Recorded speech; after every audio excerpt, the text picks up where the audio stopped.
Setelah menyebut keagungan Allah sebagai Tuhan seluruh alam, Al-Fatihah langsung memperkenalkan dua sifat yang sangat berbeda. Ar-Rahman, Ar-Rahim, Maha Pengasih, Maha Penyayang. Mengapa rahmat disebut dua kali? Bukankah satu saja sudah cukup? Para ulama mengatakan bahwa ini bukan pengulangan biasa.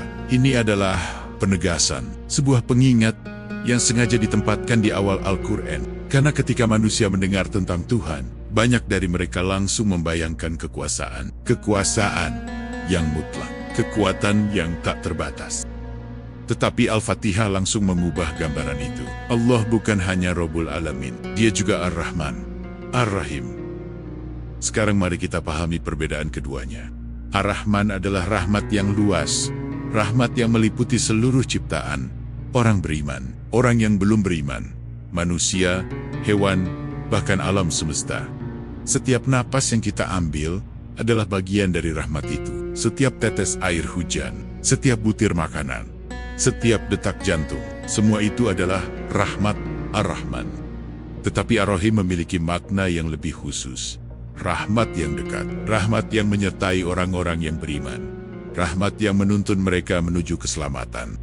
Jadi satu rahmat bersifat universal dan satu rahmat bersifat personal. Sekarang bayangkan sesuatu, jika seseorang hanya mengenal Allah sebagai penguasa yang kuat, maka yang muncul adalah ketakutan. Tetapi jika seseorang mengenal Allah sebagai Maha Pengasih, lagi Maha Penyayang, maka yang muncul adalah harapan. Dan Al-Fatihah mengajarkan bahwa keduanya harus berjalan bersama, takut dan berharap.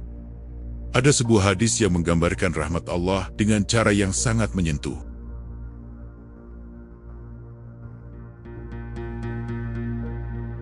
Suatu hari Rasulullah melihat seorang wanita di tengah kerumunan tawanan perang. Wanita itu terlihat sangat gelisah. Dia mencari sesuatu.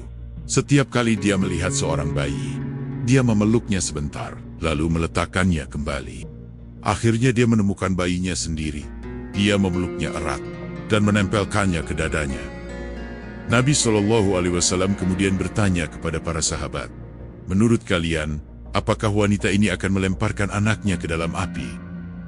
Para sahabat menjawab, "Tidak, wahai Rasulullah, dia tidak akan pernah melakukan itu, selama dia mampu melindunginya." Rasulullah lalu berkata sesuatu yang mengejutkan, Allah lebih penyayang kepada hambanya daripada wanita ini kepada anaknya. Bayangkan itu, kasih sayang seorang ibu adalah salah satu bentuk cinta paling kuat yang dikenal manusia. Namun rahmat Allah jauh melampauinya. Sekarang muncul sebuah pertanyaan penting. Jika rahmat Allah begitu besar, mengapa masih ada penderitaan di dunia? Mengapa ada kesulitan? Mengapa ada kehilangan? Al-Quran tidak mengabaikan pertanyaan ini. Sebaliknya, ia memberikan cara pandang yang berbeda. Rahmat tidak selalu datang dalam bentuk yang kita inginkan. Kadang rahmat datang sebagai ujian. Kadang rahmat datang sebagai peringatan. Kadang rahmat datang sebagai kesempatan untuk kembali kepada Allah. Manusia sering melihat hanya satu bagian dari cerita, tetapi Allah melihat keseluruhannya. Seorang anak mungkin takut ketika dibawa ke dokter. Dia melihat jarum, dia melihat rasa sakit, tetapi orang tuanya melihat sesuatu yang berbeda, kesembuhan. Begitu juga dengan kehidupan.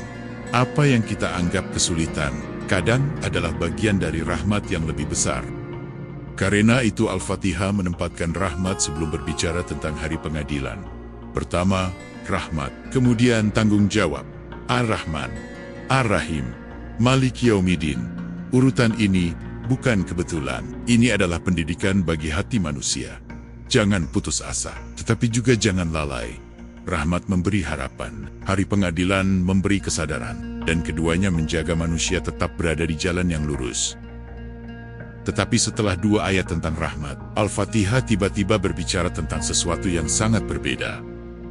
Malik Yaumiddin, pemilik hari pembalasan, hari ketika semua manusia berdiri sendirian. Tidak ada kekuasaan, tidak ada harta, tidak ada kedudukan. Mengapa Al-Fatihah membawa kita dari rahmat menuju hari pengadilan? Rahasia itu akan kita lihat pada episode berikutnya.